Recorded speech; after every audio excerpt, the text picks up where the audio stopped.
Money doesn't just come from one place. It drips, trickles, flows, and floods into our lives in different ways. Welcome to Drip Trickle Flow Flood, a podcast that explores the power of multiple income streams. And we have a very exciting episode today because we are bringing on our very first guest who's going to talk about her drip, trickle, flow, and flood in her business. So this is very cool, Tony. I'm very excited. Yeah, this is the world I live in, creating as many drip, trickles, flows, and floods as I can. And I love business. And part of why I do the business coaching and some of the writing I do is just because I'm so excited to learn about what other people are up to. So I'm stoked to hear what Suzzie's doing. We have Suzzie Vehrs here. She is a dedicated birth doula and the founder of She Births Bravely, which is an organization that focuses on empowering expectant mothers through education and support. She offers personalized doula services. She's authored Divine Birth, which is a collection of wisdom and coloring pages to inspire and empower the pregnant mother. And she's up to all sorts of cool things, which she's going to walk us through today. So welcome, Suzzie. Hello. Thank you so much for having me. I'm sure every guest on every podcast always says this, but I'm so excited to be here. It's extra special for me because you are so influential in my journey as I was getting started with my business. So thank you for having me.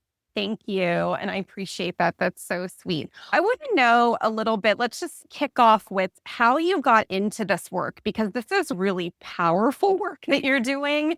And obviously the way you do it is very cool as well. You're not just offering one thing. You have a collective suite of things that you are offering to empower the pregnant mother. So tell us a little bit about that. Yeah. So I actually started my career. I studied economics and I worked in finance for a long time. And I really enjoyed that until I had my first daughter. And there's a combination of things that happened there, being that my pregnancy journeys were difficult and miscarriages and complications and surgical births and just drama after drama. And then I had my first daughter, Zoe, and my husband at the time was just finishing his master's. We had to move. We were moving state. And my employer was like, come back full time or don't come back at all. And I was like, oh, by the way, I'm moving. And so I was really in this like crazy place where I was like, okay, we're going to be in Portland for a year and then probably Seattle. And so I didn't really have remote work, but not what it is now. There wasn't really like a way for me to do this, like what I was doing before part-time. So I stayed at home did the stay-at-home mom thing. And I'm really grateful for that time, but I was also bored out of my mind. Like it was just really so isolating. And so it's great to be able to take care of a child and see them grow. It's not great when they are your only company in the day. So at that time, I joined a mom's group and we helped build this. It was called Hike It Baby. And it was a hiking mom's group. And we took it from this little tiny like group of girls in Portland and took it to this nationwide group, and it dissolved after COVID. It was so sad, but that one-on-one in-person thing, and I loved that. But then after I had my second daughter, I really wanted to work more one-on-one with families and stop volunteering. I really realized like, okay, if I'm working really hard, I need to think about the financial side of this because you can't just volunteer all your time. But maybe some people are in the position they can volunteer their time away. I was not in that financial position. And so I had to start figuring out, like, how do I take the interests I have, the knowledge I have about spending years working with moms in this, like, transformational time between having their baby, entering new motherhood.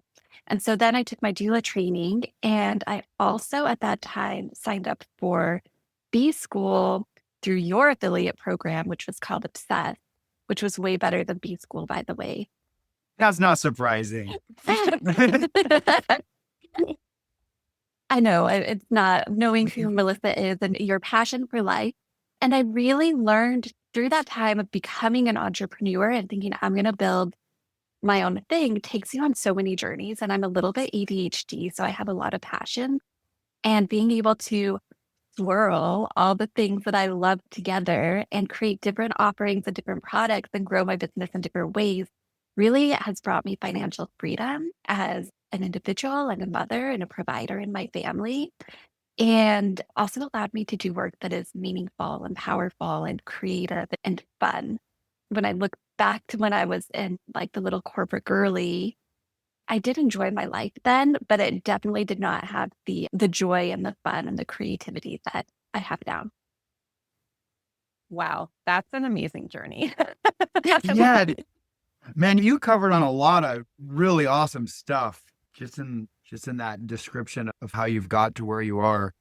Can you elaborate on the swirl? Because I've never heard it described like that, and I often feel like I'm in the spin cycles. So I talk about more about the swirl. I think that's a very cool way to describe having multiple things going on. Yeah. So when I was in Melissa's class was called Obsessed at that time. And one of the things that she talked about, the two things that I really learned from that that have become foundations of how I've built my business and built the different multiple income streams within my business is whirling your different passions together and also making it pleasurable, like making sure that the work you're doing is bringing you joy. So swirling can be like one of the ways I see it in my business is I love supporting people through their birth. When I initially started my business, all I was a birth doula. I'd go with people to their birth, I'd support them, I'd be with them through that journey of birth.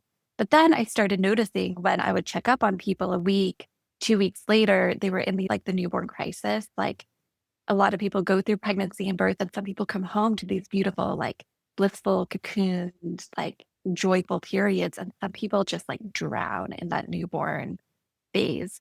And so I realized I was like, you know what? I like taking care of mothers. I have things I can offer. So I added postpartum services, which is like now after I work with the mother through their birth, I typically also work with them through their postpartum where I do things that I love. Like I love cooking and I will cook for families. I will meal prep for them. I'll help take care of their babies. That also means that create on the creative side that I get to cook meals a lot, which means I get to develop recipes, which means I get to put them on my blog, which means like from that one interest that I have, which is cooking and taking care of the mother, you have I guess you would say correct me if I say this wrong, the drip, trickle, flow, flood, You because got you it. have the flow, which is like my business is actually working one-on-one with moms, right? Like I love that. But you write a recipe, you take the photos, you develop a recipe. Like that's so creative and so fun. And almost any recipe that you cook 10 times, you're going to completely change. And by the time, you want to hand off the recipe to somebody the way you make it. So then you put that on the website and then you have visitors to your website and then you have little drips from that. And there are articles on my website that I wrote. I've been doing this about 5 years that still bring me income every single month. And so maybe it's not like a lot of income, but it's steady and it's repeatable and it's fun. So yeah. That's cool I love that you are, it's almost like you're not creating content outside of your business necessarily. You're already creating it for a client or it's happening in another circumstance. So it's not an extra. And then you're taking that though and turning that into another revenue stream. That's really genius. I don't see a lot of service providers doing that, which is very interesting. And so I'd love to know from you, do you have a process around that? So, for example, when you're working with the client and you're doing all these different things with the client, do you have a process of, ooh, I should earmark that thing that I just did and turn that into a blog? Yeah. A lot of my initial blog posts were questions that my clients were asking me. And so, like, when people go to make a website, they often want to have, and I'm ADHD too, where I can jump all over the place, but I really keep my blog focused to I serve expecting mothers, pregnant, having a baby, just had a baby. And so, if it doesn't fit into serving them, it doesn't belong on my blog for the most part, the few exceptions. I don't write about outfits and fashion and things like that. So I think you do have to be focused enough to have a niche and know who you're serving because it is, you only have so much time in a day. And I know for me, taking care of my mom, being there for them and the events happening in their life, that's extraordinarily time consuming. So it's not like I have 40 hours a week to be building a website. I have 5 hours a week. So I have to be efficient with that time, right? But people ask me a question, I go do the research. And then the next time a mom asks me that question, I'm like, oh, by the way, I have this article that goes, we can talk about it, but let's take you a little more in depth. You can learn about the research, you can learn about the different points of view, you can learn about the like maybe the conflicts that you might encounter and the birth stories of other mothers who have been through this. That's all in a blog post and something that like takes people out to a deeper level that we might not be able to cover in, say, we have a 1 hour consult and we had 10 topics we have to cover. We have 10 minutes for it, but this blog post can give you like a much deeper understanding. And then I'm actually working on another book, which is essentially like a compilation of the blog posts that will be published later this year. Or I So was just going to ask that if you compiled all of that into one book, perfect. So that yeah, is in the works, and that will essentially be like a pocket product that you can have, exactly. which is smart from both the perspective of you can provide that to your existing clients, but also as a lead magnet for potential new clients. So that's really great. So Yeah. And I oh, go ahead. Go ahead. oh, no, I was just going to say that the like the different levels of things, it doesn't take that much more time because you're doing it anyways, and you're making one thing easier by spending a little bit of time somewhere else. So I love that you've diversified your income. I love that you have the creativity and the idea of how to monetize these different pieces. I guess what led you to doing that? Like Drip Trickle Flow Flood for me came out of a couple things. One, out of just straight fear of running out of money, and two, out of just so many interests and being inquisitive that I tend to go down different paths. So what for a lot of people, this could be overwhelming to even think about. Okay, I already have this one business I'm running, doing this one thing. Right now, I'm repairing refrigerators. How could I possibly thinking about cleaning barbecues as well, or whatever it is? How did you, one, come up with the idea, two, actually choose to execute on it? Yeah, for me, it was if I look back to what I thought my business would look like the first day I signed up for when I fill out your business license and you become a business, it doesn't look anything like I expected. I think for me, I've started somewhere and I've done the things I like. Like I've always enjoyed writing. So it was always important to me to have articles and to write. Like that was a very helpful outlet for me. Also helped me a lot in my job with my clients one on one.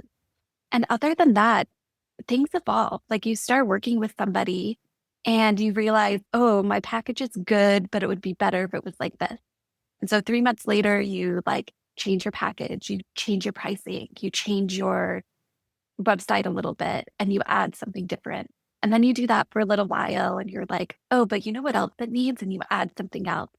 And then same with the different levels of like the recipes and the books. Like you just, the way that I have always done it is it's always just spontaneously started with, oh, this would be the next idea. And then you join a challenge. Like the book, the articles that I'm working on now is a book specifically on inductions, which is a choice about should you start labor on its own or should you use medicine to start labor or let it start on its own. And most of those articles I wrote because a lot of my moms were asking me questions and I had just joined like a blog challenge, which was like writing so many articles in a few months. And then after I wrote all the articles, I had the thought that, oh, I could take these, make these even better if they were in a book. And it would be even more helpful to a mother, right? Instead of having this one topic, like the organization would just be better for the mom. And so that was like the next thing to work on. And so I think if you just start with one thing that you like and then you start doing it, you will get better at that. And you'll also have more ideas. And if you add a little bit of structure and you add a little bit of fun and you look at and you're like talking to other business people, you'll have the idea for the next thing. And that will lead you to the next thing and next thing. And I personally, I don't have a 5-year plan. Any 5-year plan I've ever had has gone out the window. But I'm very happy with what I've accomplished in the past 5 years. And I expect 5 years from now, I'll look back and have that same pride and sense of accomplishment there. Your approach to business is fantastic. I love it. I wish I could say I had more of a like more structure or more of I know exactly where I'm going to be in 5 years. But the world is changing too fast, right? We don't know what jobs are even going to be available in 5 years, let alone will people even be reading books in 5 years? I hope so. I think so. And I think the business of connecting with people, I don't think that's going away. I think that's actually going to grow. So I think you're in a good place. You said you didn't have a 5-year plan. What's your take on business plans? Let's say someone is in their infancy, they're just getting started. Do you write up a business plan saying, this is what I'm going to make, this is what I'm going to do? Or do you say get Yeah. started because it's that business plan's going to be obsolete by the time you actually you fill out the paperwork? Yeah, I have always had a business plan and it has never gone according to plan, and that's okay with me.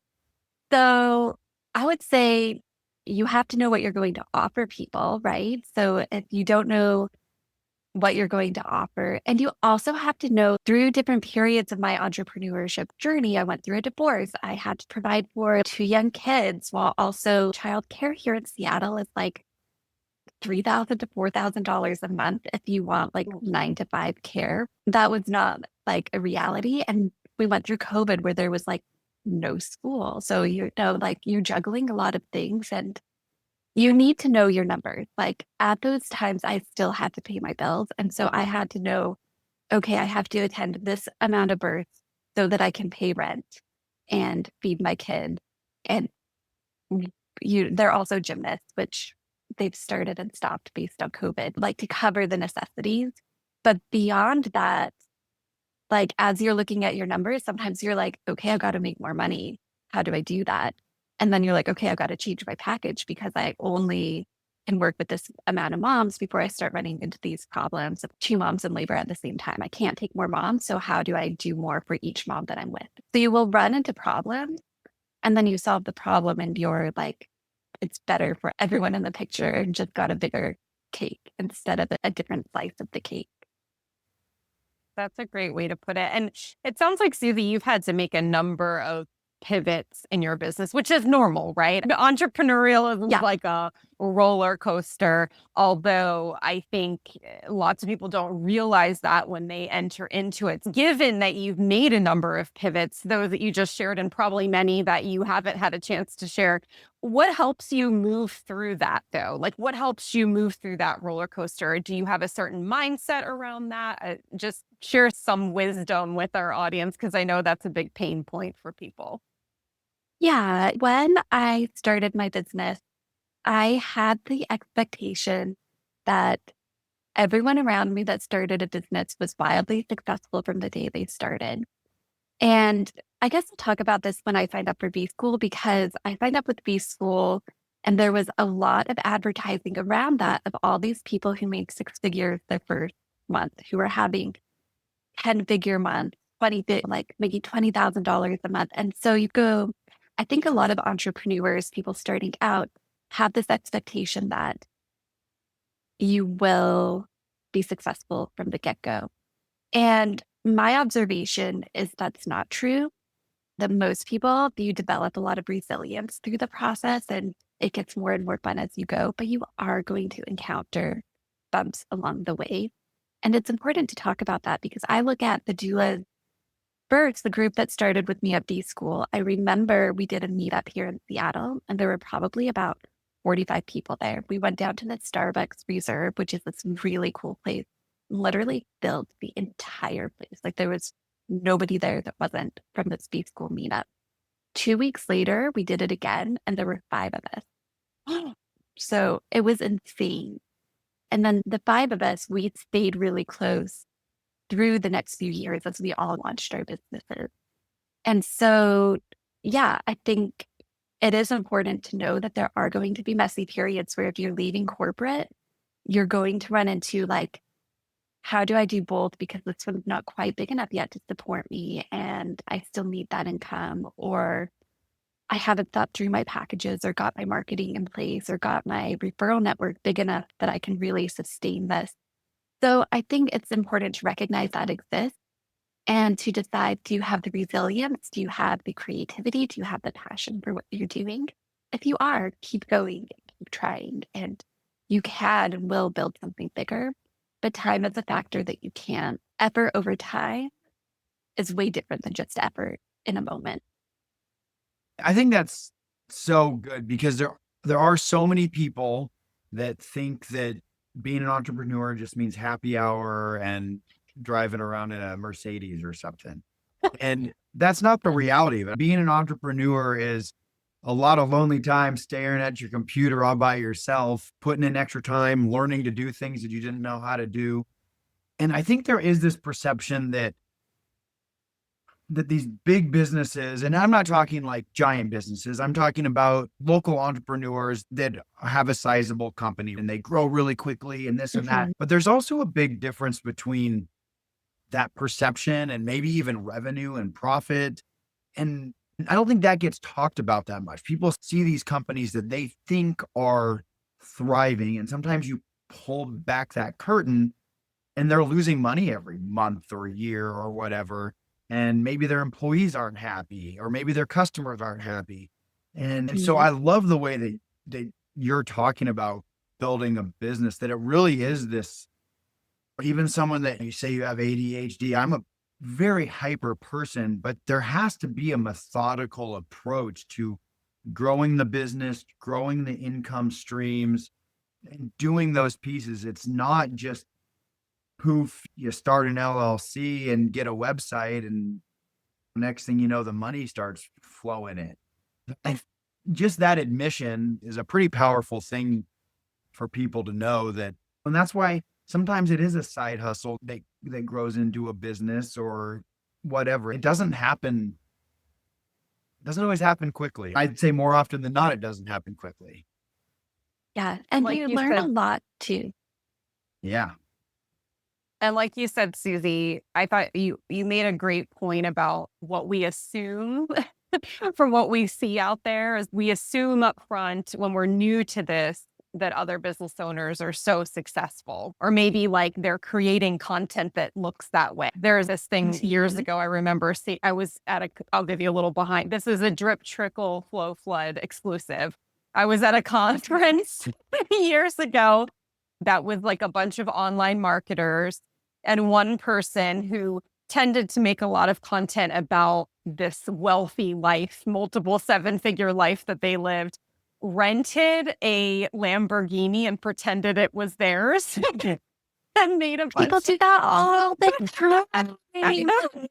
and it was just really funny to see it in person and just the Mhm. mystique gone.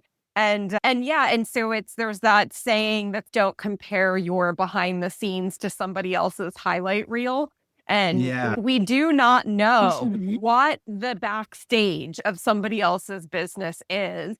And there are a lot of circumstances where they're renting Lamborghinis and or they're spending more on their ad spend is higher than the income that they're bringing in, but still the income number may look high, but you don't know how much they're spending in marketing or on their team. And so you truly don't know. And there are lots of great successful businesses out there, and then there are a lot that aren't successful, but you would never know by looking at it. You don't know unless you get in that bank account. and with and we're not saying Exactly. I remember talking to an entrepreneur once who had this massive, it was an online like yoga studio. And it was such a cool idea.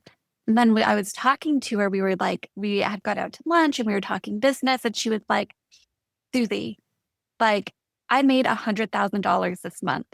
And I was like, that is insane. And then the next thing she said was, I spent 125 to make that.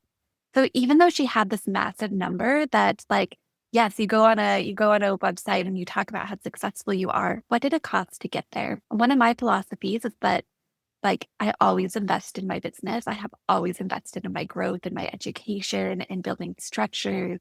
I sometimes invest in people to help me, but I always try to make sure it's worth that it's an investment, not like a cost that's going to ultimately put you behind.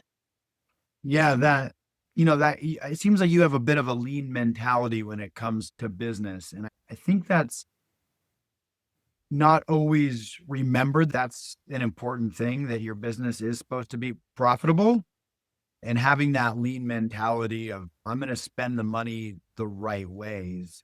That's very important.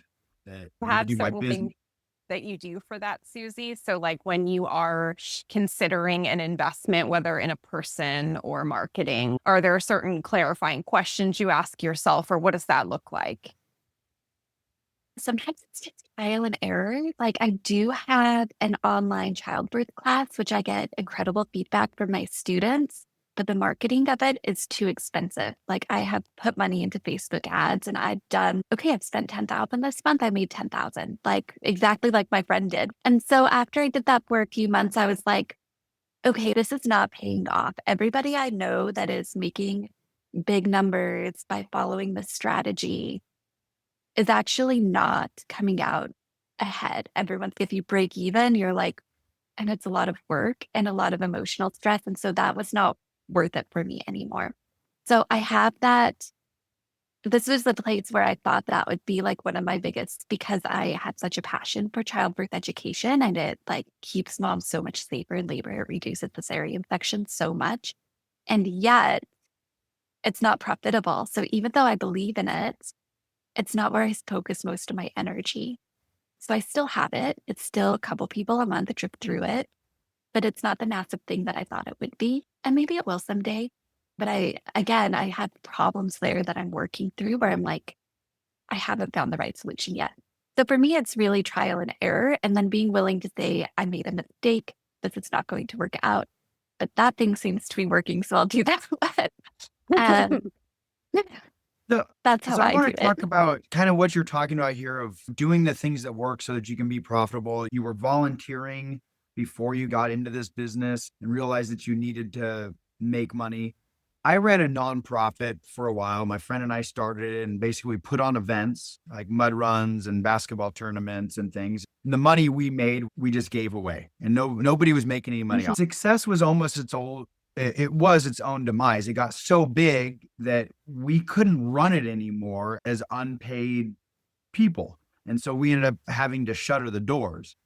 I guess I'd like you to talk a little bit about having a profitable business that allows you to be so impactful in people's lives, where if you weren't making money, you wouldn't be able to have all this impact. And there's that dichotomy that people are like, you can't just be a money hungry business person. But the reality is we all have to eat, we all have to live. And what does that mean to be a profitable business and still being having such a positive impact in people's lives? Yeah, I truly believe that entrepreneurs are the ones that change the world and that every solution has somebody to fix it. Every problem has somebody that's called to fix it. It was a hard thing for me to recognize that, hey, I'm an adult, I have financial responsibility. And even that, hey, I'm an adult woman that has financial responsibility because so even though studied economics and worked in finance, that wasn't the messaging in my life growing up. I come from a very conservative family, it was yeah, go have your fun and work until you have kids and then be a stay-at-home mom. And that is the value you are going to offer to the world. And it was surprising to me when I didn't love being a stay-at-home mom. And it was scary to me when I was like, became a single mom and realized like, oh, I have to pay for stuff now. This isn't just given to me. And there was a lot of like mental work I had to do around that. And now I see, I guess I'll say it this way like the work I did as a stay at home mom was really important. Like my kids are the most important. But being able to earn an income allows me to create an even richer life for them. They're both gymnasts, and we have fantastic coaches who bring so much joy into their life and so much physical activity. And my older daughter's been on this team for 5 years now, and incredible friendships and family through that, where we don't have family in the area. And that is an investment. And I feel like I should earn money doing what I do because I have responsibility to my children. I also have responsibility to their coach because they have kids, they have to pay their bills. So and maybe because I have those years studying economics, I really do believe that every time anyone enters the world and is willing to say, hey, I like you give something, you take something, that the world gets better if there's balance in that. I hope that answers your question, but I don't think anyone should feel guilty for having financial responsibility and wanting to live a good life. And that when you earn an income, you're able to keep a dream alive that is unsustainable if you don't earn an income through it. And if you weren't earning an income off of this, would you be able to help all these moms? No, no. There are times that I'm at the hospital for 48 hours and I literally leave the house and don't look back. And that means my partner takes care of the kids. It means our babysitters come over and spend the night with the kids when he's traveling for work. It means somebody else is driving them to gymnastics. It means somebody else is helping them with their homework. For me to go and be with the mother, I have to pay other people to take care of the stuff that I would be doing here. And we have to pay rent and we have to pay for food. So, yeah, charging a price for what I do is the right thing because I couldn't do it otherwise. Yeah, and everyone deserves to be fairly compensated. And I think you're a perfect example of this, Suzzie, because you do mission-driven work. And there is I think sometimes a belief out there that like if you're doing mission-driven work that you don't get paid for it. And that's just, it's ridiculous because you have to be fairly compensated to show up for yourself and your family, as you said, and to show up best for your clients. How could you help these mothers if you weren't able to afford to live, to feed yourself, to feed your kids? Then you wouldn't be in this industry. You'd probably be back in economics, or you'd be like a stockbroker or something. I'd be talking to you about your retirement accounts again. Yeah, you'd be a financial. It's not the worst thing in the world, but we wouldn't have you. We wouldn't have you in all your brilliance. Like all these moms wouldn't have you. And I think sometimes that gets missed in these conversations around mission-driven work or just overall conversations around the right to earn money. So I think you're such a great guest for this reason too, because not only are you able to say, I can earn a living and do this mission-driven work and help all of these moms, and I can diversify the way that I'm earning that money by not just offering doula services, but finding these smart ways to have different pockets of income within that container. So it's amazing. Exactly. Yeah. And another thing that I think is important is outside my business, like I still invest. I put money aside every month in college savings plans, and I put my kids to work in my business. Like when they're in my social media, I pay them, and guess what? That goes into IRAs for them. So they'll have money down the road. There's so many cool things you can do as an entrepreneur that you just can't do when you're not. That's smart. Yeah, that's super smart. I love that. I might need to figure out a different way that I'm paying my daughter when I've had her enter garbage bills into QuickBooks for me and for my rentals and do a variety of things, but she just wants me to Venmo her now. But now I'm gonna maybe come up with a different plan for paying her. Yeah. Suzzie, this might be another revenue stream. How to hire your kids in your business. We're a digital guide. Okay, it's super easy because every business needs social media. So just post pictures of your family on your social media and then pay your kids for it. Pay them. What I do is I give my kids like $5, but I pay them $25 a picture that they're in.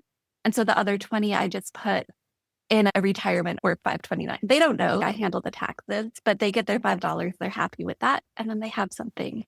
And that takes the worry off of me because I do wonder in my career, how much longevity is there? Will I still be doing this in 20 years, 30 years? Am I making enough to pay for their college? College is so expensive. And when you're planning for those things ahead, then it gives you freedom, right? To do the things you enjoy.